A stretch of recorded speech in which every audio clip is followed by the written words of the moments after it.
India Legal presents Courts Roundup.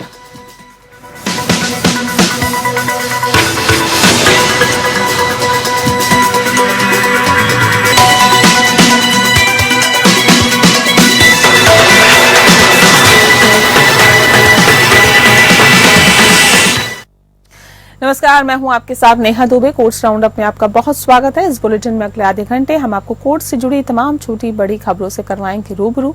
Court की कार्रवाई supreme court से लेकर हाई कोर्ट्स और लो कोर्ट्स तक के फैसलों को रखेंगे आपके सामने। तो आइए शुरू करते हैं कोर्ट्स राउंडअप।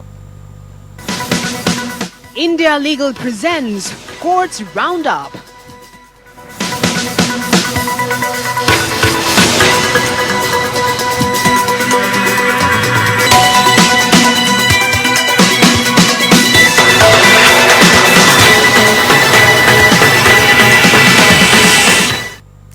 सुप्रीम कोर्ट ने हाल ही में एक महत्वपूर्ण फैसला सुनाते हुए आधार कार्ड को जन्म तिथि का प्रमाण मानने से इनकार कर दिया है। भारत में नागरिकों के पास कई दस्तावेज होना अनिवार्य हैं जो विभिन्न कार्यों के लिए आवश्यक होते हैं।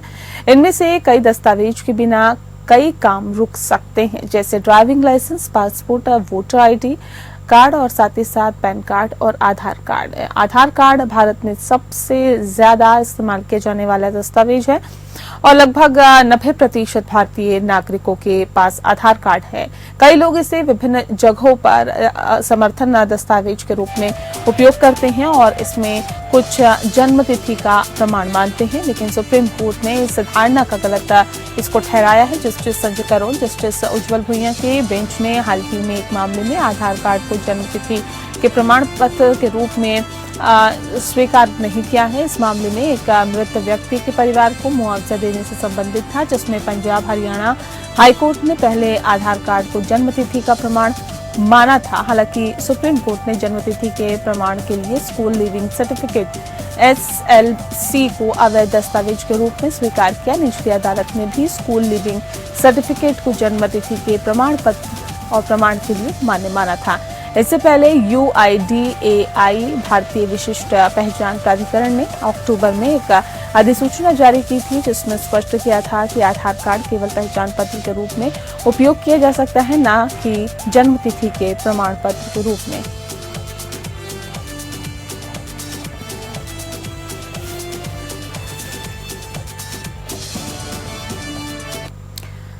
सुप्रीम कोर्ट ने कहा है कि किसी पर चिल्लाना या धमकाना हमला करने के अपराध के बराबर नहीं माना जाता है। जस्टिस सुधांशु धुलिया और जस्टिस एहसानुद्दीन अमानुल्लाह की खंडपीठ ने एक मामले की सुनवाई की, जिसमें भारतीय भूगोल भौतिकी संस्थान के कर्मचारी के खिलाफ भारतीय दंड संहिता की धारा 353 यानी कि हमला के तहत FIR दर्ज की गई थी। और बता दें आपको, क्योंकि उसने सेवा से बर्खास्तगी की फाइलों का निरीक्षण करते समय कैट के कर्मचारियों पर चिल्लाया और धमकाया था। शिकायत में अपीलकर्ता के खिलाफ एकमात्र आरोप ये है कि वह चिल्ला रहा था और कर्मचारियों को धमका रहा था। ये अपने आप में किसी भी तरह की मारपीट नहीं मानी जाएगी और हमारे विचार से हाईकोर्ट ने इस मामले में हस्तक्षेप न करके गलती की है। यह ऐसा मामला है जो कि कानून की प्रक्रिया का दुरुपयोग करने के अलावा और कुछ नहीं है। इसीलिए न्याय के उद्देश्यों को पूरा करने के लिए हम इस अपील को स्वीकार करते हैं। अपीलकर्ता के खिलाफ शुरू की गई पूरी कार्रवाई को रद्द करते हुए और अपील को स्वीकार किया गया।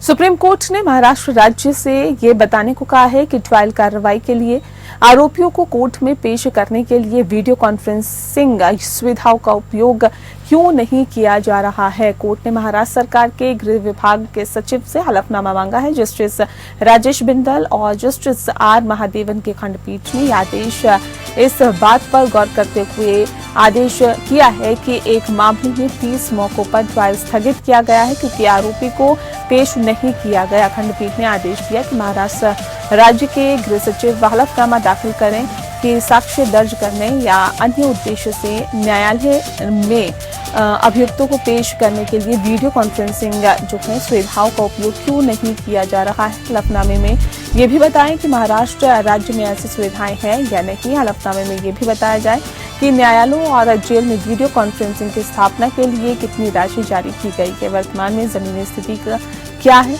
न्यायालयों ने बॉम्बे हाईकोर्ट के रजिस्ट्रार जनरल को उपरोक्त तथ्यों के संदर्भ में हलफनामा दाखिल करने का भी निर्देश दिया।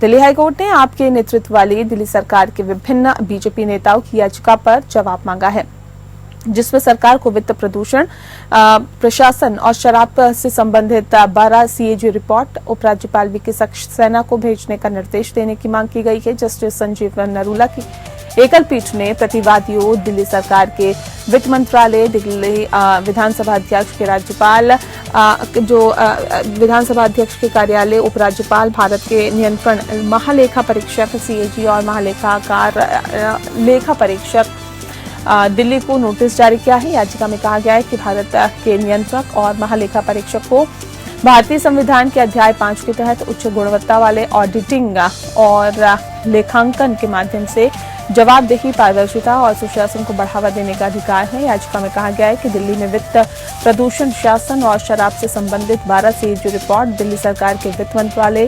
GNCTD द्वारा LG के समक्ष नहीं रखी गई है। याचिका में दावा किया गया है कि देरी केवल प्रक्रियागत चूक नहीं है, बल्कि हमारे संवैधानिक दायित्वों का गंभीर उल्लंघन है।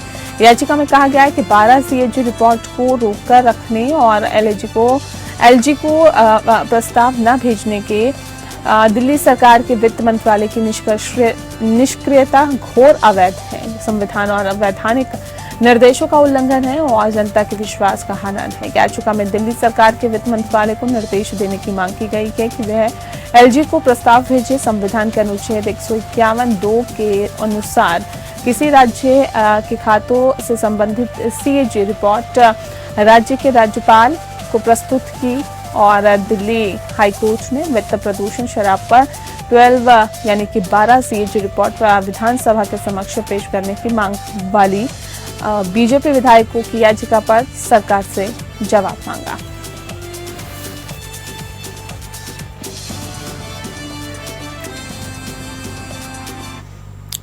आपको बता दें कि केरल कोर्ट ने एडिशनल डिस्ट्रिक्ट मजिस्ट्रेट नवीन बाबू को आत्महत्या के लिए उकसाने के आरोपी सीपीएम सदस्य और कन्नौज जिला पंचायत के पूर्व अध्यक्ष पीपी दिव्या की अग्रिम जमानत याचिका खारिज कर दी। थालासेरी के प्रिंसिपल सेशन कोर्ट जज ने टी निसार अहमद की आज जमानत याचिका खारिज की है। पुलिस द्वारा दर्ज मामले के अनुसार ADM नवीन बाबू ने अपने विदाई समारोह के दौरान दिव्या द्वारा सार्वजनिक रूप से अपमानित किए जाने के कारण कथित तौर पर आत्महत्या कर ली। आरोप है कि विदाई समारोह के दौरान अपने भाषण में दिव्या ने मृतक पर ईंधन आउटलेट खोलने के संबंध में भ्रष्टाचार का आरोप लगाया था। कन्नौज टाउन पुलिस स्टेशन में अपराध दर्ज किया गया। दिव्या ने तर्क दिया कि कन्नौज के जिला कलेक्टर अरुण के विजयन ने उन्हें विदाई समारोह में आमंत्रित किया था। उन्होंने व्यवस्था में भ्रष्टाचार को रोकने और प्रशासनिक दक्षता में सुधार करने के लिए सद्भावनापूर्वक समारोह में बात की थी। ये कहा गया कि उनका ADM नवीन बाबू को आत्महत्या के लिए उकसाने का कोई इरादा नहीं था। उन्हें उनके खिलाफ पहले भी शिकायतें मिली थी और दूसरी ओर सरकारी वकील ने तर्क दिया कि दिव्या को विदाई समारोह में आमंत्रित नहीं किया गया, लेकिन व्यक्तिगत प्रतिशोध के कारण ADM नवीन बाबू को अपमानित करने के लिए उन्होंने पहले से ही इसमें शामिल होने की योजना बनाई। ये भी कहा गया कि उन्होंने बिना किसी सबूत के एक ईमानदार अधिकारी को अपमानित किया। अगर उन्हें भ्रष्टाचार का कोई संदेह था तो उन्हें अधिकारियों से शिकायत करनी चाहिए थी। पंजाब हरियाणा हाईकोर्ट ने 1998 में चंडीगढ़ की बुरैल जेल तोड़ने के कथित प्रयास में जगतार सिंह हवारा और 9 अन्य को बरी करने के फैसले को बरकरार रखा।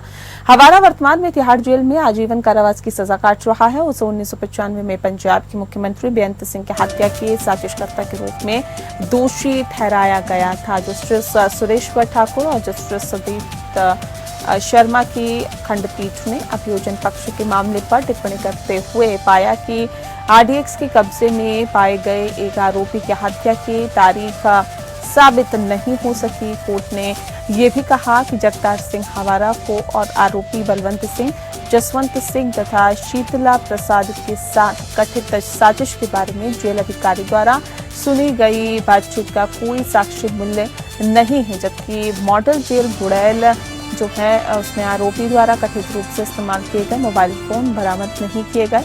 अदालत ने कहा कि इसीलिए साजिश में उनकी संलिप्तता का अभियोजन पक्ष का मामला ठोस सबूत के अभाव के कारण अप्रमाणित रह गया है। इसने ये भी कहा कि अभियोजन पक्ष के गवाह लाभ सिंह जिसने कथित रूप से साजिश की बात सुनी थी और पुलिस के समक्ष ऐसा कोई बयान देने से न्यायालय में इनकार किया। अभियोजन पक्ष के अनुसार आरोपियों ने 1995 में सीएम बेअंत सिंह हत्याकांड में गिरफ्तार आरोपियों को छुड़ाने के लिए एक दूसरे के साथ साजिश रची थी और आरोप है कि हवारा के मार्गदर्शन में उन्होंने मॉडल जेल बुड़ैल को विस्फोट करने की साजिश रची थी ताकि हवारा जेल से भाग जाए और ऐसे में पुलिस ने कथित तौर पर साजिश में शामिल सतनाम सिंह को मिठाई के डिब्बे में आरडीएक्स के साथ गिरफ्तार किया था। अदालत ने कहा कि गिरफ्तारी और आरडीएक्स की बरामदगी की तारीख विधिवत साबित नहीं हुई है। खंडपीठ ने यह भी कहा कि संबंधित अभियुक्तों के खिलाफ आरोप का समर्थन करने के लिए रिकॉर्ड पर कोई विश्वसनीय साक्ष्य मौजूद नहीं है। मॉडल जेल है और बुड़ैल को उड़ाने के लिए एक साजिश रची गई थी जिसमें संबंधित अभियुक्त बंद था। मामले में आगे कहा गया कि जेल के अंदर मोबाइल फोन उपलब्ध कराने का आरोप साबित नहीं किया जा सकता क्योंकि कथित मोबाइल फोन और सिम बरामद नहीं किए जा सके हैं। उपयुक्त के आलोक में जो न्यायालय ने 8 अभियुक्तों को बरी करने का फैसला बरकरार रखा है।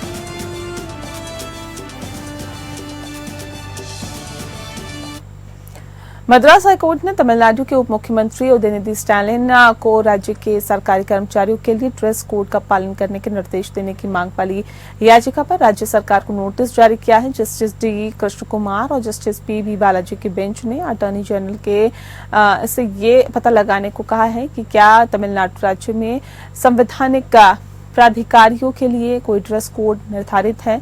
इसके बाद अदालत ने मामले की सुनवाई 1 सप्ताह के लिए स्थगित कर दी है। ये नोटिस एडवोकेट सत्य कुमार की याचिका पर जारी किया गया है। कुमार ने अपनी याचिका में कहा है कि राज्य के युवा कल्याण और खेल विकास मंत्री उदयनिधि स्टालिन को सभी सरकारी कार्यक्रमों में, मंत्रालय कार्यक्रम में और उप मुख्यमंत्री की कैबिन में कैजुअल टी शर्ट पहने देखा गया, जबकि तमिलनाडु सचिवालय कार्यालय नियमावली में ड्रेस कोड निर्धारित नहीं है। उन्होंने कहा कि कार्मिक और प्रशासनिक सुधार विभाग द्वारा 1 जून 2019 को जारी आदेश के अनुसार सभी सरकारी कर्मचारियों को कार्यालय की गरिमा बनाए रखने के लिए कार्यस्थल की सेटिंग के लिए उपयुक्त, साफ, स्वच्छ और औपचारिक पोशाक पहनना आवश्यक है।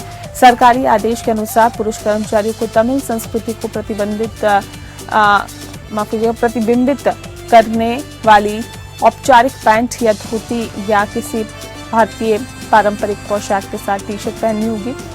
उन्होंने ये भी कहा है कि उदयनिधि की टी शर्ट पर अक्सर उनकी पार्टी द्रमुक का प्रतीक होता है और एक लोक सेवक के रूप में उन्हें सरकारी बैठकों में एक विशेष राजनीतिक दल के प्रतीक को प्रदर्शित करने से रोक दिया गया था और ये जोड़ा गया कि अपनी पार्टी के प्रतीक को दिखाकर परेड और ब्रांडिंग करके उदयनिधि अप्रत्यक्ष रूप से आम जनता को आकर्षित कर रहे हैं जो आगामी चुनावों में संभवतः जो मतदाता है। और ऐसे में हालांकि अदालत ने शुरू में याचिकाकर्ता से पूछा कि क्या वर्तमान मामले में एनजीओ लागू होगा, लेकिन पीठ ने मामले को स्वीकार करने का फैसला और एजी से जवाब देने को कहा।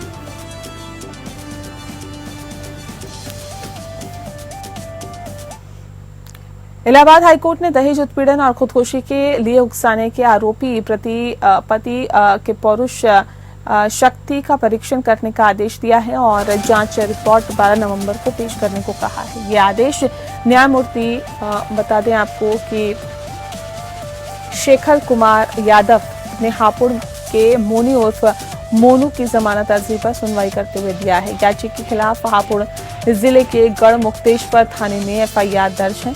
याचिका का कहना था कि उसकी पत्नी को बच्चे नहीं हो रहे थे, इस वजह से अवसादग्रस्त पत्नी ने खुदकुशी की है। कोर्ट ने याची के पौरुष शक्ति का परीक्षण कराने का आदेश देते हुए कहा कि बच्चे न होने के लिए हमेशा महिलाओं को ही दोषी माना जा सकता है और ऐसे में ऐसा नहीं होता कि हमेशा महिलाएं ही दोषी हो। पुरुषों में भी पौरुष शक्ति की कमी हो सकती है, जिसके कारण बच्चे पैदा नहीं होते हैं। कोर्ट ने 12 नवंबर तक पौरुष शक्ति परीक्षण की रिपोर्ट तलब की है। पूरा मामला हापुड़ के गढ़मुक्तेश्वर थाना क्षेत्र का है।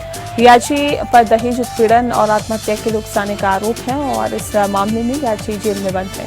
याची ने जमानत के लिए हाईकोर्ट में अर्जी भी दाखिल की है। याची ने अपनी याचिका में तर्क दिया है कि उसकी पत्नी को बच्चे नहीं हो रहे थे, इसलिए वह अब साथ में रहती थी, जिसकी वजह से पत्नी ने आत्महत्या जैसा कदम उठाया।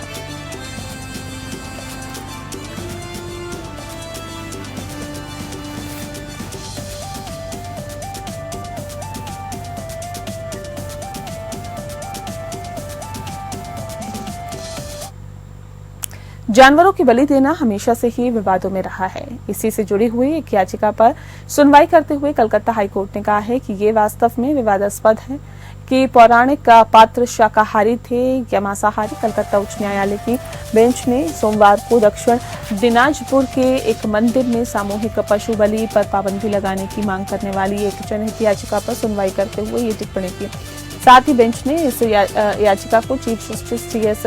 शिवगणम की बेंच को भी भेज दिया है, जो इस तरह की कई याचिकाओं पर सुनवाई कर रही है। कलकत्ता हाईकोर्ट की अवकाश पीठ ने टिप्पणी की कि पूर्वी भारत में धार्मिक प्रथाएं उत्तर भारत से भिन्न है, इसीलिए उन प्रथाओं पर प्रतिबंध लगाना यथार्थवादी नहीं होगा, जो कई समुदाय के लिए आवश्यक धार्मिक प्रथा बन सकती है।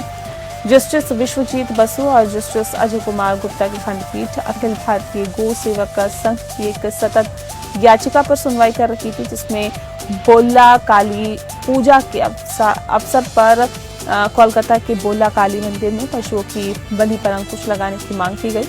बेंच में जस्टिस विश्वजीत बसु के साथ जस्टिस अजय कुमार गुप्ता की भी शामिल थे और जनहित याचिका अखिल भारत कृषि गौ सेवा संघ नामक संगठन की तरफ से दाखिल की गई थी।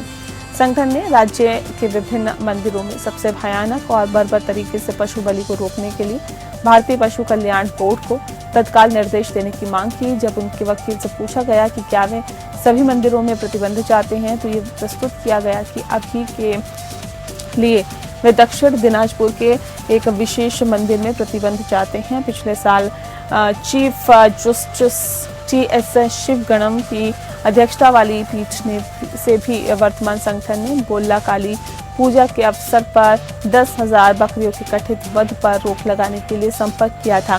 इस अवसर पर पीठ ने पशु बलि को रोकने के लिए किसी भी अंतरिम राहत से इनकार किया था, पर हालांकि पीठ ने पश्चिम बंगाल में पशु बलि की वैधता के बड़े सवाल पर विचार करने पर सहमति जताई।